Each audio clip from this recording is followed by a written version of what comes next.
akan menjadi sebuah negara yang gagal.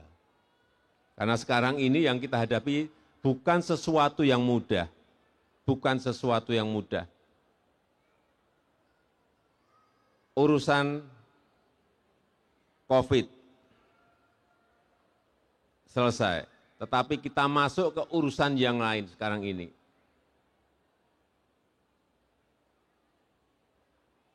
Ada perang,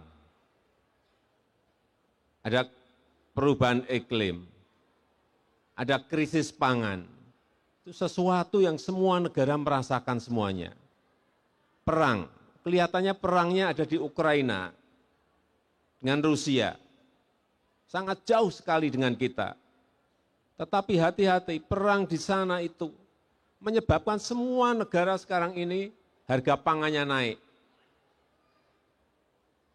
Utamanya yang makan bahan bakunya gandum.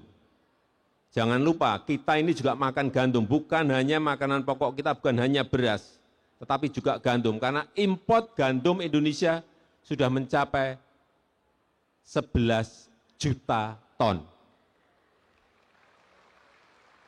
Jangan tepuk tangan. Import 11 juta ton kita itu.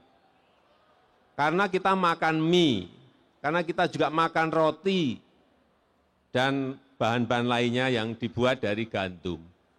Gandumnya dari mana? 11 juta ton tadi.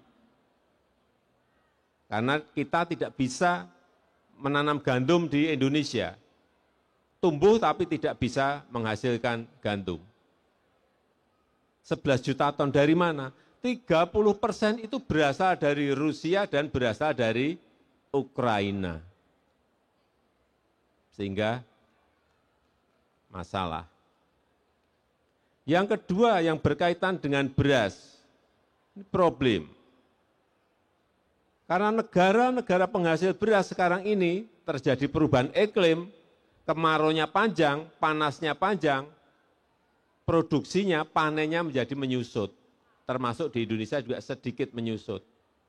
Akhirnya apa? Yang biasanya mengekspor beras, menghentikan ekspornya, tidak mengekspor beras, dipakai untuk rakyatnya sendiri. Baru saja India stop ekspor beras. Akhirnya apa? Harga beras di seluruh negara, seluruh dunia menjadi naik. Karena juga setelah India diiringi oleh negara-negara lain ikut-ikutan stop. Ini kita harus hati-hati. Hati-hati mengenai ini. Dan problem urusan pangan bukan hanya urusan produksi, tetapi juga urusan pupuk. Kita bisa memproduksi pupuk sendiri. BUMN punya pupuk, pabrik pupuk ada. Seingat saya ada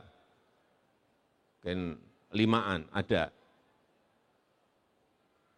Pabrik pupuknya ada, tetapi bahan baku pupuk itu juga berasal dari yang perang tadi. Sehingga tidak bisa terkirim ke Indonesia. Akhirnya apa? Harga pupuknya menjadi naik karena suplai bahan bakunya kurang. Inilah problem-problem yang ke depan akan semakin banyak tantangan, semakin banyak masalah dan problem yang dihadapi semua negara hampir mirip-mirip sama.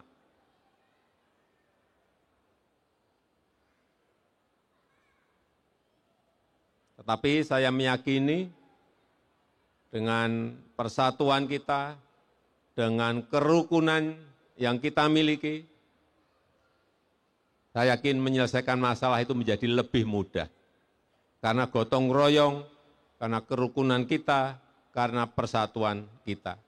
Oleh sebab itu jangan sampai saya wanti-wanti pemilu 2024, baik itu pilpres, pilihan legislatif, dan berikutnya pilkada, gubernur, bupati, dan wali kota, itu kita menjadi terpecah gara-gara perbedaan pilihan.